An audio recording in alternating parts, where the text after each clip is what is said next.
मार्च लगने वाला है और नए सत्र की शुरुआत होने वाली है स्कूलों में। जो पहली से पाँचवीं तक की क्लासेस होती हैं उनके खास करके एग्ज़ामिनेशन मार्च में हो जाएंगे और अप्रैल में अगला सत्र चालू हो जाएगा।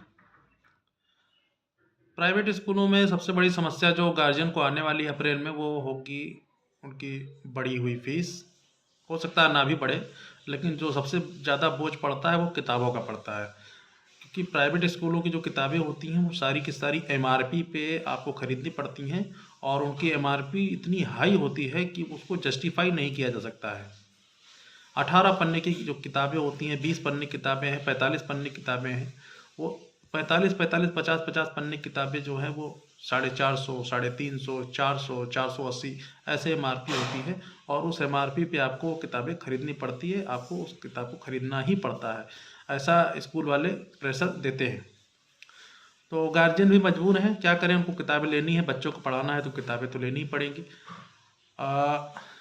उन किताबों पर अगर आप डिस्काउंट मांगने जाएं तो वो 2% 4% डिस्काउंट देने में भी उनकी जान निकलती है, जबकि वास्तविकता जो है वो उन किताबों पे जो उनका मार्जिन होता है वो कम से कम 50 से 70% का मार्जिन वो लोग लेते हैं।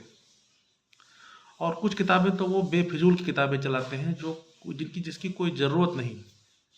बच्चे स्कूल में जा रहे हैं, कुछ सब्जेक्ट ऐसे होते हैं जो टीचर्स को अपने हिसाब से पढ़ाना चाहिए। हर चीज़ किताब से देख के पढ़ाना है या हर चीज़ किताब से देख के ही पढ़ना है तो टीचर का क्या काम।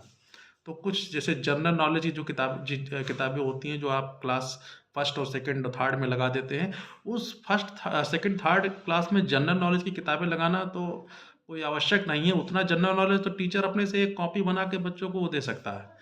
तो बहुत सारी ऐसी चीज़ें हैं जो प्राइवेट स्कूलों की मनमानी चलेगी, तो उसको सरकार भी नहीं रोकती है और आम जनता भी उसको रोक नहीं सकती है।